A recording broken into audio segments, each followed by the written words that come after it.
Hello tanks and tankettes, and welcome to, oh dear, it's an artillery game. Well, don't worry, this isn't the full replay, it's just a little clip that I have from this replay submitted by My Name is Puffs in the Tier 10 auto-loading artillery.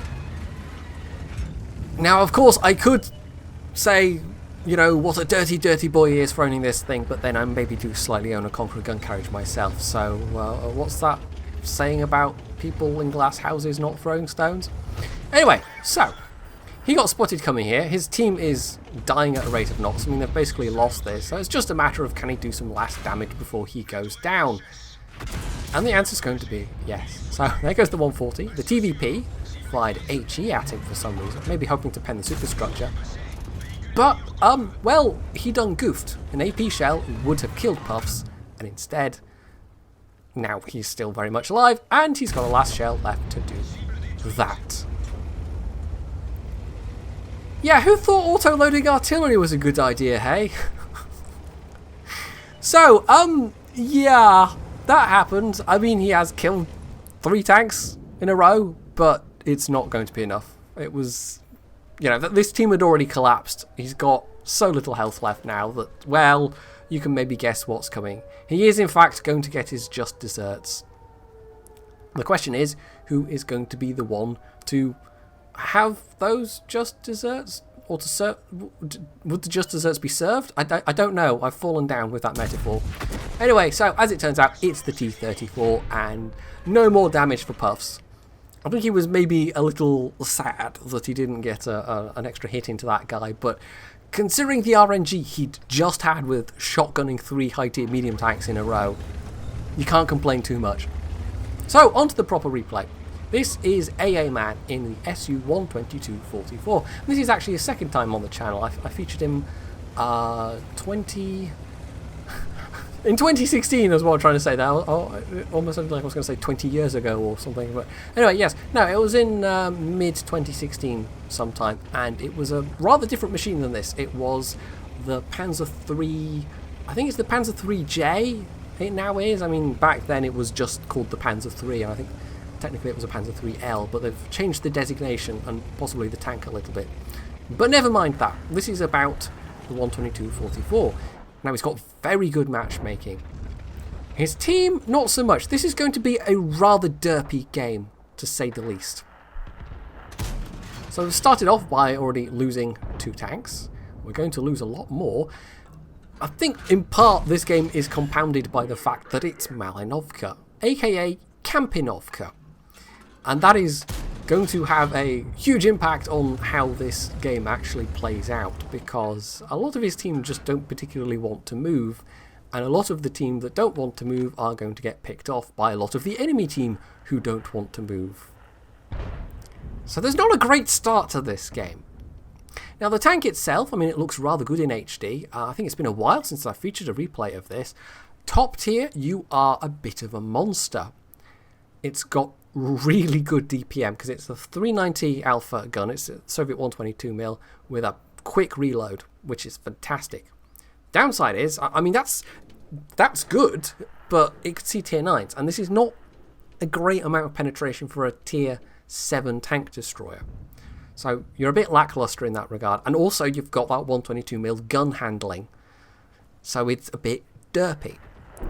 So the plus side is great DPM, great damage, and when you smack people with those shells, especially low tiers, they really feel it. The downside is the gun likes to troll you, and you don't actually get a huge amount of ammo either. You have to be quite careful. You can run through all your ammo quite easily if you are not careful. That, by the way, was artillery drowning themselves. So, about 2.5 minutes into this game, and we've got 6 people dead already, including artillery having drowned themselves. So that's a really good start to this match, hey? But yeah, it's going to get even derpier still. Now that was a nice shot, unfortunately a low roll, but just the fact that he hit the Panther at this range is not unimpressive with this gun. That was some quite lucky RNG, although it's not the most Stalin shot in this game by any means. There's another one that's very, very Stalin that will come later on. Oh, and then the Panther managed to crash as well, so, you know, I don't think that was quite the same as the artillery drowning themselves. That was probably more inadvertent, but even so. So that is the enemy scout taken care of, which is quite useful. That's good matchmaking for 12T. But we turn to discover, yeah, they've just charged over the field. Having slaughtered most of the defenders, there's one KV-1 that's left, the enemy team decided they were just going to literally cross in the open. I don't know. Somebody somewhere thought it was a good idea, and then a whole bunch of people followed them, is what happened. Now, the medium tanks obviously made it across quicker. That VK is just... I mean, the VK is not terribly slow, but, you know, it's not as fast as it was when it was a medium. So he's just about making it across, but he's lost most of himself in the process. And there we go, he's lost his tank now. So there's a couple of mediums there, but... I mean, surely, they know he's here now. He's been spotted. He's actually bounced a bunch of damage as well. Being top tier, one of the reasons why it's so nice in this thing, not only does your gun hit really hard, but the armor's actually worth a damn. The amount of sloping on the frontal armor of this thing actually makes it fairly effective. Oh look, this is the tier 5 VK. He thought it'd be a good idea to go across the field as well. Oh, and look, there's another one, T-34-85. Are they all just crossing one by one? I mean, I don't... Like, they know he's here. They must know how dangerous a tank this can be. Are they just relying on him not being able to hit them? I don't know. Anyway, either way, he's up to, like, over 2,500 damage at this point, which is already going to be quite a profitable game. But we're not done yet by a long shot. So they're starting to try and cap. And if enough of them get on the cap, that could be a problem. So AA Man has to maybe spot for his team here, because he doesn't have great view range to this thing, but he does have binoculars on it. And so he's probably got the best chance of actually seeing these guys. That's the enemy FP304, he crossed as well. At least some of them must have crossed the safer way in the southwest corner, but a lot of them just went right across the middle of the open field. So right through the front of the heavy tank number 6 armor. Maybe he can get the kill on that guy, even though he's not... Oh, there we go, a rare bounce on that thing. Even though he's not got... it's like as a 175 pens, not great for a tier 7 tank destroyer, but it's good enough for when top tier, most things that you will face. And in that case, with the heavy tank number 6, as long as you don't get unlucky with a mantlet bounce, then it's usually okay. So the Tyrann, not a tank you see around very much, gets away with 2 hit points. He's probably not going to last too much longer. There's also a T-34 back there, who it turns out is stock, which is a bit unfortunate, being bottom tier and stock. But you know, the game doesn't care about these things. If you're completely stock, it'll just dump you into a tier 7 game with really not much, you know, anything.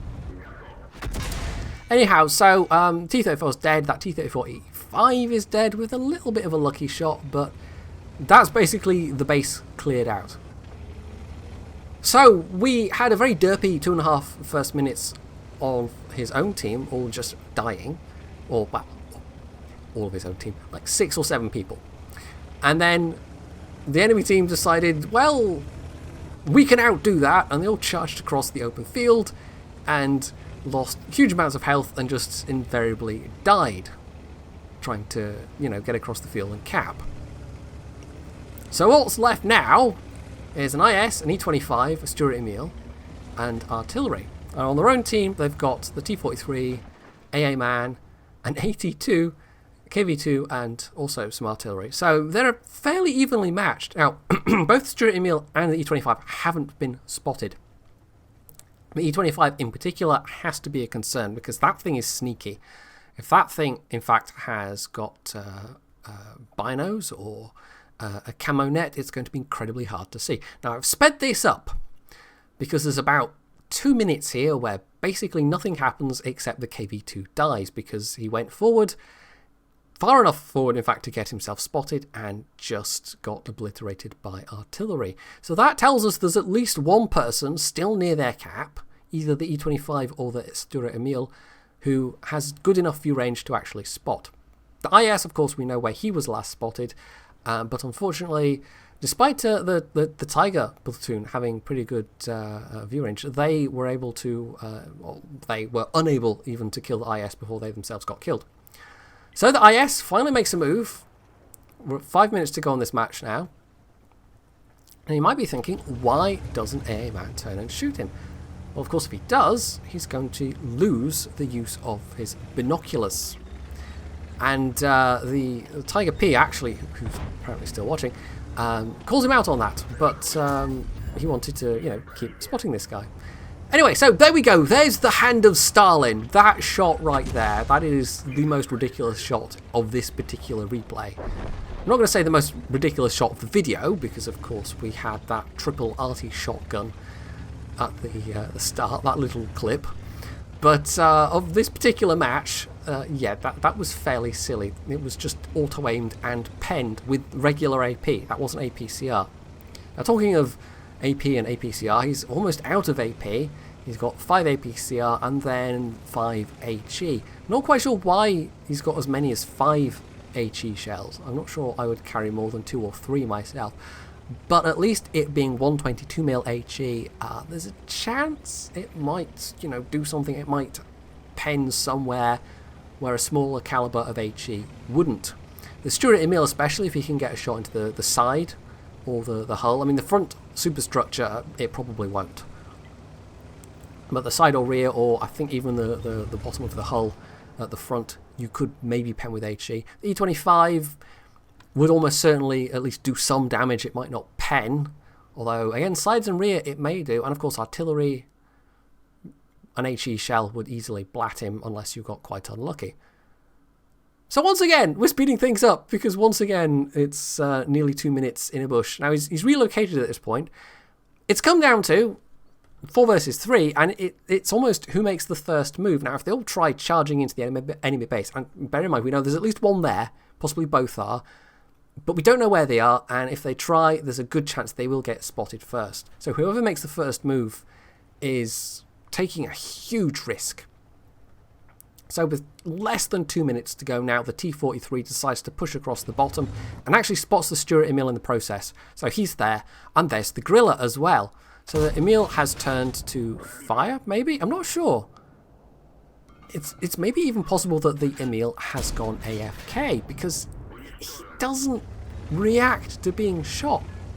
An AA man's reload is good enough to just take him out without really any difficulty at all. But there was no evidence he'd moved at all. So, I don't know. Maybe he went AFK. Anyway, the T-43 took out the artillery, and that just leaves the E-25. Having been spotted, I think AA Man naturally assumed that he'd been spotted from the hill. Is, however, that going to be the case? Well, as it turns out, no. The E-25 went along this particular route instead. Somewhat bizarrely. I could not tell you why. But there it is. Anyway, in the dying seconds, got 30 seconds left to go. This E-25, I mean, he's given them the game, essentially. They were looking at a possible draw, and with the T-43 having made a move, that was fantastic. They took 2 of the 3 remaining tanks, but if that E-25 hadn't then pushed in like that... Yeah, so, that was a bit of a tale of derpitude and campery, and derpitude on both teams as well. And in the end, AA Man's absolutely murderous DPM was able to come in very useful, because he walked away with over 6,000 damage, 6 kills with just squeaking the kill on the E-25, and almost 2,000 base XP, which is pretty good when top tier. And a little shout out to the AT2 as well, he managed to place second on the team somehow. So with a regular account, 63k, with a premium he would have made over 100,000 credits on that game. But 63 is not bad though. And considering that was so very nearly a draw, I think he had to be quite happy with that result. I certainly would have been. But still, what an odd match when you come right down to it. It really was a very, very derpy game. So hopefully you've enjoyed this slice of very odd World of Tanks action. And if you have, you can leave it in the comments below. You can hit the like button. You can sub to my channel if you haven't already. And as always, stay tuned for more.